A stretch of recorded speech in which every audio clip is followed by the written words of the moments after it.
I am Kareem Mori from Nelson. I'm currently at Ellison's talking with Mary, who is the expert on the natural supplement industry here. There has been some new regulations that have come down from the federal government, and I thought it would be interesting for the public to understand some of the changes that are occurring. So, welcome to Mary. Hi there, Mary from Ellison's Market. So the first change is in the labeling requirement that Health Canada, regulations that Health Canada has put forward. With no consultation from industry, Health Canada came up with new labeling requirements that will double or triple the actual size of the label, requiring more plastic labels, more plastic, larger bottles, just to be compliant with the new regulation. The information on the new label is actually less legible and harder for the consumer to really absorb or discern. So it hasn't been a consumer-friendly labeling change, but it's put a considerable new cost burden on the existing companies or any new companies coming into Canada. There's also just a waste question. Because the labels now have to be so much larger, the bottles will oftentimes have to be larger, which means more plastic waste. The label itself a lot of them will have to be peeled back in order to comply, which just means more cost again. All of these costs, the environmental cost is paid by us all, and then the cost to put the labels on the bottles are then of course just passed on along to the consumer. So that's kind of the first regulation change that Health Canada put forward. The other change is that Health Canada is going to be increasing the user fees for regulatory compliance for all the companies that exist in Canada or any new companies coming into Canada. For example, to get a brand new innovative product into this country, to comply with all the user fees and jump basically all the hoops that Health Canada requires, a new product could cost up to $58,000 just to bring into the country. This is going to drive away innovation. This is going to drive away new products. It's also going to drive out the small to medium-sized businesses that simply cannot afford to bring their products to market because of the high cost of regulatory compliance.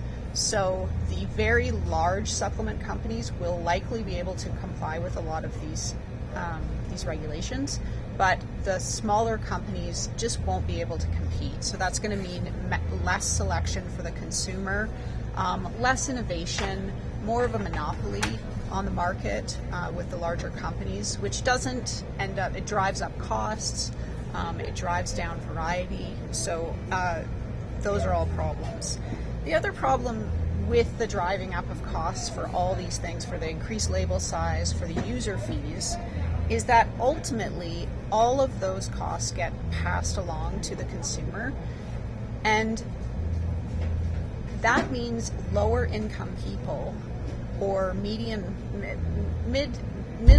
income people at this point will not be able to afford these products and just won't incorporate them into their health plan for their lives. They'll become more reliant on pharmaceutical drugs, they'll become more reliant on kind of conventional medicine, and they'll have less control over their own health. And I see that as just a huge disservice to people who want to take control of their lives. What can you do? This is the question. And I feel like, well, there's some real good basic things you can do. You can contact your local MP through saveoursupplements.com. And you can let them know that you are unhappy with these regulatory changes and that you want them stopped. And hopefully that will, hearing your voice, that will perhaps change things within the government and maybe change the regulations going forward. They're not due to be implemented until 2025, so we still have time. In terms of what you can do with your personal life, and this is where I think there's the most hope and the most actually joy and fun that you can experience with these changes. Grow a garden. Grow medicinal herbs in your garden. Get even just a simple grow bag if you're in a very small place. If you just have a balcony, get a grow bag. Grow some medicinal herbs. Grow some culinary herbs. Grow your favorite vegetable. So that's one of the ways that you can take more control over your health. Go out into the wild and wildcraft medicinal herbs in the forest. Make your own tinctures. Make your own medicinal salves. These are all well within the reach of the average person. They're low cost to make. They're fun. It gets you more involved in your health in a more real, direct way. You get to spend time in nature. You get to spend time outside. So I think those are some of the better ways. If you can't do that or you don't have the time, there are local farmers markets where you can purchase salves, tinctures, herbal teas directly from people who are doing that wild crafting or doing that growing themselves. And that's another great way to support your local community and empower yourself further, to take charge of your health and empower the people around you to help you move forward with your health. Get out and exercise. Get out and get sunshine. We know these are the things that you can do within your own personal health. That's going to improve your lives. It's going to improve your connection with the planet. You're going to get natural vitamin D out there in the sun. We all know about diet. Diet is the single best thing that you can do for your health. Kick out all the junk food. Kick out the junk food. Eat more whole foods.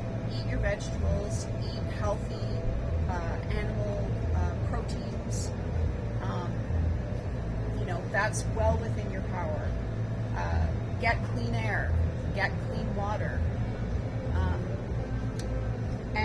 And spend more time with friends and family, because your emotional and spiritual well-being are such a big part of your own health journey. And I guess that's all I have to say. We have lots of amazing products at Ellison's. I'm always here to help you and to help you with anything that you might need along your health journey, and I wish you the best. Come on down to Ellison's, Front Street in Nelson. Amazing staff. They are well stocked with anything from growing to supplements, and we're so blessed to have them in our community. Thanks, Mary. Thank you, Corinne.